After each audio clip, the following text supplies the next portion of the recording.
Բարև ձեզ, պարոն Մելքոնյան։ Բարև ձեզ։ Ազգային ժողովի նախագահ Ալեն Սիմոնյանը պաշտոնական այցով մի քանի օր է Մոսկվայում է։ Եթե հետևել եք այցի ընթացքին, հավանաբար արձանագրած կլինեք, որ Մոսկվայում նրա այցի ժամանակ ցույց է տեղի ունեցել եւ Ալեն Սիմոնյանին ուղղված հարցերի մեջ չեն շրջանցել մեր ռուս գործընկերները նաև եկեղեցու թեման մեղադրելով Հայաստանի իշխանություններին եկեղեցու դեմ արշավ իրականացնելու մեջ։ Պարոն Մելքոնյան, ձեր դիտարկումները այս թեմայի առնչությամբ։ Ընդհանրապես որ վերցնենք, էսի բառաչի անգամ չի, որ ասենք իրանք մեր դաշնակից պետության թե ղեկավարությունից, թե ընդդիմությունից, թե մնացած բոլոր կազմակերպություններից խոսում են, խառնվում են մեր ներքին գործերին հիմնականում, իրանց ինչ գործն է մեր եկեղեցու խնդիրները, իրանք ովքեր են, եկեղեցուն սատար են կանգնում, եկեղեցու տերերն են, ով են իրանք, էլի մենակ այդ բանձի հետաքրքիր է, իրանք ասեն են, չեն օրինակ, իրանք սատար կանգնում մեր եկեղեցուն ինչ է եղել, եկեղեցին քանդել են կամ եկեղեցու հետ ինչ խնդիր կա, մենք ունենք խնդիր, ոչ օրինական ընտրված կաթողիկոսի մասով, որ մենք մեր երկրի համար ուզում ենք, որ ամեն ինչը օրինական լինի, լեգիտիմ լինի, չէ որ ի տարբերություն Ռուսաստանի մենք ժողովրդավար պետություն ենք, եւ ուզում ենք, որ ժողովրդավարությունը հաղթանակի բոլոր Հայաստանում գտնող բոլոր կառույցների, բոլոր կազմակերպությունների համար։ Իսկ եթե ռուսները այնտեղ վատ են զգում իրանց, մի քանի օր առաջ էլ Կրասնոդարում էին հավաքվել եւ ցույց էին անում, հետաքրքիր է, գիտեք ինչն է, ասենք մենք երբևիցե մեր պետությունը խառնվում է ուրիշ պետությունների ներքին գործերին, իհարկե ոչ։ Ռուսաստանում իրենց եկեղեցին, ասենք եկեղեցու առաջնորդը մեդալներ է բաժանում, ասենք մեր հարևան երկրների ղեկավարությանը, մենք խառնվում ենք, թե ում է մեդալ տալիս, ինչ է անում, ինչ չի անում, երբևիցե մեր մոտից ինչ-որ խոսք հնչել է, որ ասենք Ռուսաստանի եկեղեցու առաջնորդը ուման շքանշան տալիս։ Չէ, իրանց գործն է, իրանց երկիրն է, իրանք են իրանց հարցերը լուծում, թող լուծեն։ Պարոն Մելքոնյան, ինչպես պարզվեց, Գարեգին Բ-ն հայ առաքելական եկեղեցու թեմերից մեկի անունը իր հրամանով դարձրել է հայ առաքելական ուղղափառ եկեղեցու Նոր Նախիջևանի եւ Ռուսաստանի թեմ։ Ուրեմն ես չեմ զարմանում նաեւ այն բանը, այս որ իրենք եկեղեցու թեմի մի ասենք ցույցեր են անում, բան են անում, ես արդեն մտածում եմ, որ կարող է պատահի մի պահ լինի, որ Ռուսաստանի եկեղեցու թեմը առանձնանա եւ Գարեգին Բ-ն դառնա այնտեղ իրեն հռչակի կաթողիկոս, համայն Ռուսիո կաթողիկոս, համայն Ռուսիո հայ առաքելական եկեղեցու կաթողիկոս։ Նման բան արդեն նկատվում է իրենց գործողություններից։ Այդ ոնց է Ռուսաստանը այսպես թևերը փռելա մեր եկեղեցու վրա։ Գարեգին կաթողիկոսի վրա է թևերը փռել, որտեվ իրանք ապացուցում են, որ իրանք գործակալներն են, եւ իրանք պահում են իրանք գործակալներին, ինչ գնով ուզում ալնի, իրանք պահելու են, ցույցեր են անելու, այստեղ էլ նորից կարող է պատահի խժդժություններ անեն, մարդկային զոհեր լինի, ամեն ինչ լինի, իրանք պատրաստ են ամեն ինչի։ Էլի նորից եմ ասում, այս ամեն ինչը Հայաստանի դուրս գալն է իրանց տիրույթից,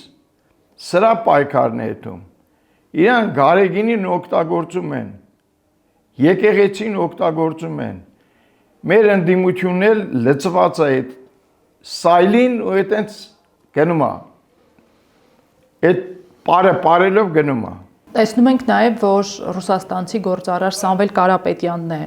այո, եկեղեցու պաշտպանության դիրքերից հանդես գալիս։ Նախ կուզեմ ձեր վերաբերմունքը ռուսաստանցի օլիգարխի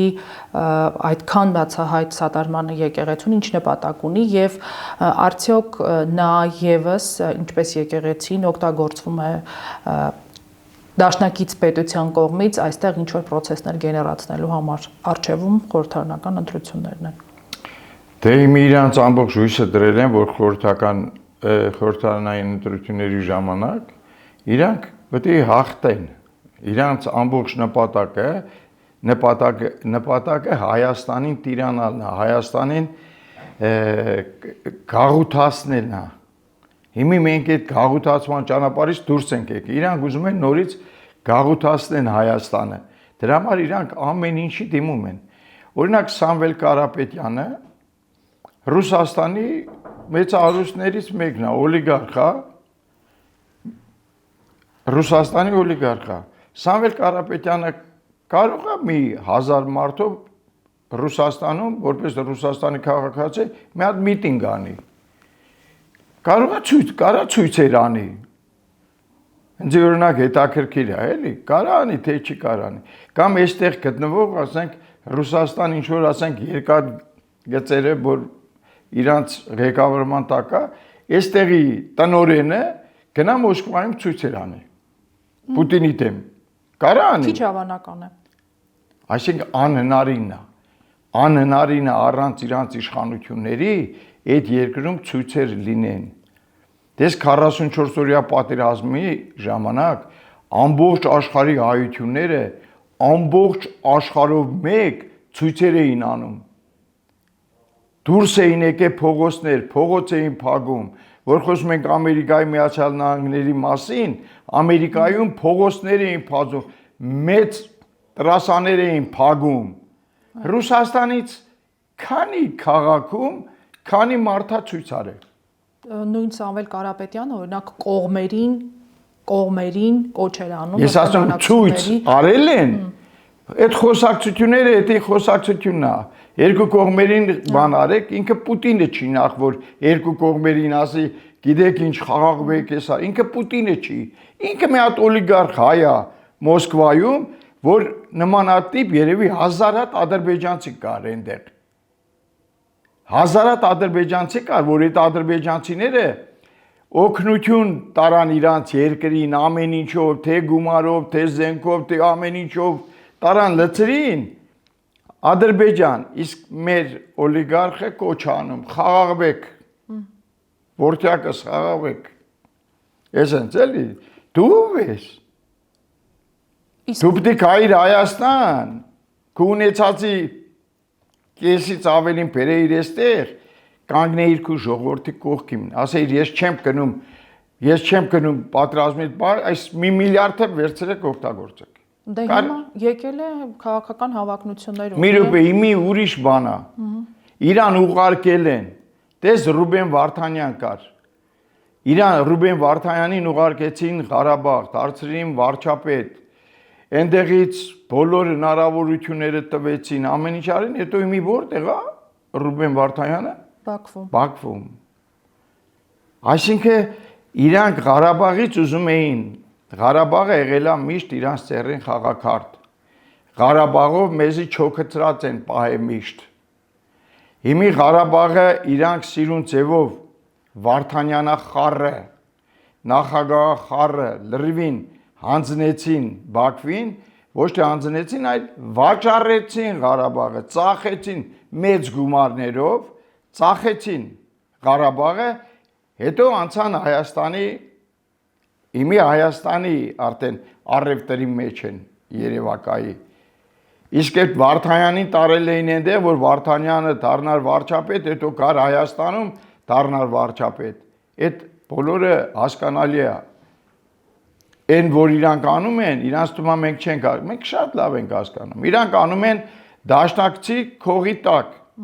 որպես դաշնակից, որպես բարեկամ։ Քանի որ ձախողվեց Ռուբեն Վարդանյան օպերացիան, գործի է դրվել Սամվել Կարապետյան օպերացիան գումարած եկեղեցի։ Այո, Ինչ եք կարծում Սամվել Կարապետյան գումարած եկեղեցի օպերացիան արդյոք հաջողություն կարող է արձանագրել։ Չէ, բայց որտեղ է Իմի Կարապետյանը։ Որտեղ է Կարապետյանը։ Նրա նկատմամբ քրեական հետապնդում է իրականացում, բայց նա Հա, Իմի ինքը ձերբակալված է, չէ։ տնային կալանքի տակ է։ Իմի վերջ ազատության մեջ չի լիարժեք։ Բայց քաղաքական կուսակցությունը ձևավորել եւ հավակնում է, այո, մասնակցել։ Այդ կուսակցությունները Ռուբեն Վարդանյանն էլ ուներ կուսակցություն, ուր է այդ կուսակցությունը։ Ինչ եղավ։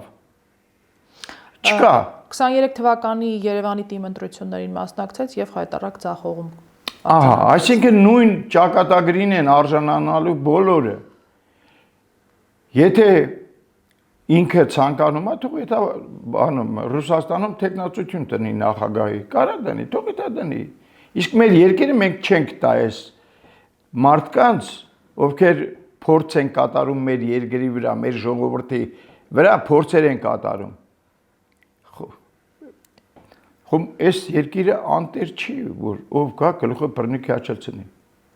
Մեր ժողովուրդը շատ լավ հասկանում։ Մանավանդ հիմի, երբ որ մեզ այդքան տարի 25, 26, 30 տարի մեզ պատերազմով վախեցրին, պատերազմով այդքան զոհեր տվեցինք անընդհատ խաղաղ տարիներին, նույնպես խաղաղ տարիներին մենք հսկայական քանակությամբ զոհեր ենք տվել։ Մեր համար խաղաղություն չի եղել տարիները, որովհետև մեր սահմանին անընդհատ կրակոցներ են եղել ու անընդհատ զոհեր են եղել, եթե խաղաղ չի եղել։ Այ ես խաղաղություն, հեսա շուտով 2 տարին լռանա, որ մենք մեր սահմաններին ոչ մի զոհ չունենք ու մենք խաղաղության պայմանագիր ենք նախաստորագրել, որ ես հույսով եմ, որ դա կդառնա նաև ստորագրություն շատ շուտով։ Ուզեմ նաև վերադառնալով Սամվել Կարապետյանի քաղաքական հավակնություններին եւ նրա որդու ներկայացրած տեսլականին ուժեղ Հայաստանի մասին, արձագանքեք նաև նրա հայտարարությանը, որ ուժեղ Հայաստանում այլևս չբավարարված կանայք չեն լինելու։ Սա ինչի մասին է խոսում, սա ինչ հայտարարություն է։ Դե գիտես ինչ ասենք, դա մանկամիտ մարդիկ կարան նմանատիպ անհիմն հայտարարություններ անեն, էլի։ Ես ուղղակի չեմ էլ ուզում բան անեմ, անդրադառնամ դրան, որովհետև լուրջ մարդը, եթե իրոք հայը նմանատիպ բան չի ասի։ Դրանով իրանց հեղինակությունն են գցում, հատկապես ասենք Հայաստանում, էլի, եթե մի ուրիշ երկրում ելներ, կարելի էր ինչ-որ, բայց ես ուղղակի առհամարում եմ նման բաներ, որ դա կարելի ասել Ես իմ ինչ ձևի մակարդակ, մի հատ լակոտի հայտարարություն։ Ինչ վերաբերում է այդ ինցիդենտին հաջորդած մեկ այլ հայտարարության, համաձայն որի եթե Հայաստանի քաղաքացիները եթե առաջիկա Կիրակի գնային ընտրության եւ ընտրություն կատարեին Սամվել Կարապետյանի եւ Նիկոլ Փաշինյանի միջև, ապա ընտրողների 33%-ը ձայն կտար Նիկոլ Փաշինյանին, 34%-ը Սամվել Կարապետյանին, սոցիոլոգիական ինչ-որ հարցման տվյալներ էր հրապարակել Սամվել Կարապետյանի եղբորորդին։ Սա նախընտրական բլեֆ է, թե իսկապես իրենք 34%-անոց ընտրազանգված ունեն Հայաստանում։ Ուրեմն ասեմ, ուժեղ Հայաստանը հիմի է։ Վարչապետ Նիկոլ Փաշինյանի գլխավորությամբ ուժեղ Հայաստանը հիմի է,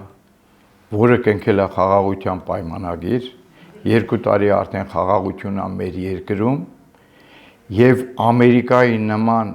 պետություն, որ ցանկացած պետություն կերազի, որ Ամերիկայի Միացյալ Նահանգները իր ոտը տնի այդ երկիր։ Արդեն Ամերիկայի Միացյալ Նահանգները հողի վրա Հայաստանում է։ Մենք ունենք համաձայնագրեր, այնպես որ Ամերիկան այստեղ է։ Մեր խաղաղությունն էլ ես կարամ ասեմ, որ ապահովված է։ Մեր ժողովուրդը ամեն ինչը տենում է։ Այդ կապիկությունները, որ անում են, այդ թվեր են բերում, Ամստերդամ են բերում, չգիտես ինչ են բերում մեր երկիր։ Տղա են բերում, ինչ են ուզում բերել, չեն կարա։ Մեր ժողովրդին խաբել չեն կարա։ Սամվել Կարապետյանն էլ սահմանադրությամբ ինքը չի կարա մեր երկրի վարչապետ դառնա, ղեկավար դառնա, չի կարա։ իրանք խոստացել են այս փետրվարի 12-ին ասեն ով է իրենց առաջնորդն է։ Իրանց առաջնորդը կամ պետք է լինի Քոչարյանը, կամ ասենք այնտեղ նույն թիմն է գործում։ Այստեղ նորություն չկա։ Այստեղ նորությունը այնն է, որ իրանք դուրս են եկել, վերջ այսպես կապիկություններ են անում, բայց իրականում ասեն ով է իրանց ղեկավարը։ Սամվել Կարապետյանը հաստատ չէ։ Մնացածը իրանք անուն կտան, երևի այդ ժամանակ մենք կտենանք էլ այդ ով է այդ ղեկավարը։ Իսկ ուժեղ Հայաստանը, այ հիմի է ուժեղ Հայաստան։ Սրանից ուժեղ Հայաստան կլինի, բայց ոչ իրենց ղեկավարությամբ։ Այս իշխանության գլխավորությամբ ուժեղ Հայաստանը ստեղծել են արդեն, այտենց էլ ուժեղ Հայաստան մնալու է։ Առաջիկայում սպասվում է նաև Ջեյմս Դեյվիդ Վենսի այցը Հայաստան, պարոն Մալքոնյան, ձեր ակնկալիքները այդ այցից։ Ուրեմն, երբ որ առաջի անգամ մեր վարչապետը գնաց Ամերիկա, այնտեղ հենց Վենսի հետ էր հանդիպել, ու լրագրողներն ասին, ես գրասենյակում մի հատ փոքր դրոշ էր դրած, լուսանկարի պատմությունը։ Հա? Լուսանկարի պատմությունը հայտնի։ Լուսանկարը։ Վենսը ով է այնտեղ, կամ գնացել է Վենսին հանդիպել, այսպես բաներ էին ասում, չէ՞։ Կամ ասում էին, որ բանը հեսա բանը գնաց, նախկին նախագահան գնաց, Ջո Բայդենը գնաց, իմի ով է հայերին բանի տեղ դրող, հեսա որ Թրամփը եկավ, вообще չի թողնի Ամերիկայել մտնեն, այսպես բաներ էին խոսում, չէ՞։ Բայց մենք իմի ինչ տեսանք, որ այն Վենսի առաջի հանդիպումը եղավ այն ծրագիրներ, որ իմի Ամերիկան էստեղա թրապի ուղի ու ներդրումները անելու, որ մեր երկիրը ծաղկելու է ամերիկյան ներդրումներով։ Ես ասեմ, որ 2003 թվականին ես եղել եմ Ամերիկայի Միացյալ Նահանգներում, պաշտոնական այցով ենք եղել այնտե, բանակն էինք ուսումնասիրում։ Մեզ համոզում էին, որ դուք ռուսներին անեք, ձեր երկիրը ծաղկելու է։ Ու մենք չէինք հավատում, ասում էինք, ռուսները որ չլնեն, Հայաստան չի լնելու։ Ռուսները դու ես ինչ եք ասում։ Իրանք ասում էին, մենք էստից ավելի շուտ կասնենք Հայաստան, կասնեն ռուսները իրանց մոտից կասնեն Հայաստան։ Ու իրականություններ էդի։ Ու մենք 20 թվականին, 2020 թվականին ես անձամբ համոզվեցի, որ իրոք այտենց է, իրանց ասածը իրականություն էր։ Իսկ հիմի արդեն իրանք Հայաստանում են, իրանք Հայաստանից երբեք չեն գնալու։ Ու իրանց այս բոլոր ներդրումները լինելու է։ Ու մեր երկիրը հզորանալու է։ Մեր ժողովուրդը հարստանալու է։ Ամեն ինչը մեր տեսեք, մենք որ խոսում են 300,000 բանի աշխատատեղի, այդ ով է աշխատելու այդ 300,000-ը։ Հիմի Հայաստանում աշխատատեղ չկա։ Հիմի օրը 15,000-ով խնդրում ես հայաստանցին չեն էթում աշխատեն։ Գերադասում են դիվանու վրա պարկեն, քնեն, քանց թե գնան օրը 15,000 դրամով աշխատեն։ Եթե մեր մոտ աշխատատեղ չկա, այսքան հնդիկ,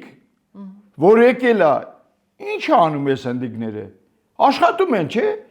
Բայց այդ աշխատատեղը հայը չի կարող աշխատի։ Թող աշխատեն, աշխատատեղ լիքն է։ Ուղղակի մեր մոտ աշխատող չկա էլ։ Եթե ուզում ես ինչ որ գործ անես, գնում ես մարդուն խնդրում ես, ասում ես 15,000 փող եմ տալիս քեզի, արի մի օր աշխատի։ Չի գալու։ Պարոն Մալքոնյան, ձեզ ուղված վերջին օրերի քննադատությունն այն է, որ այո, մենք խաղաղության պայմանագիր ենք նախաստորագրել, այո, եղբայրության մթնոլորտում օրերս վարչապետը Աբու Դաբիում էր, բայց ժամեր անց Բաքուն ցմահ եւ առավելագույն պատժաչափով ազատազրկման դատապարտեց Ղարաբաղի ռազմաքաղաքական ղեկավարության ներկայացուցիչներին, այս քննադատության ինչպես կարձականքի։ Ուրեմն նախ այդ հանդիպման ժամանակ, երբ որ մեր երկրի ղեկավարը եւ Ադրբեջանի ղեկավարը պարգևատրվեցին շքանշաններով, ուրեմն դա եւս մի երաշխավորությունն էր, որ խաղաղությունն է լինելու։ Այդ արաբական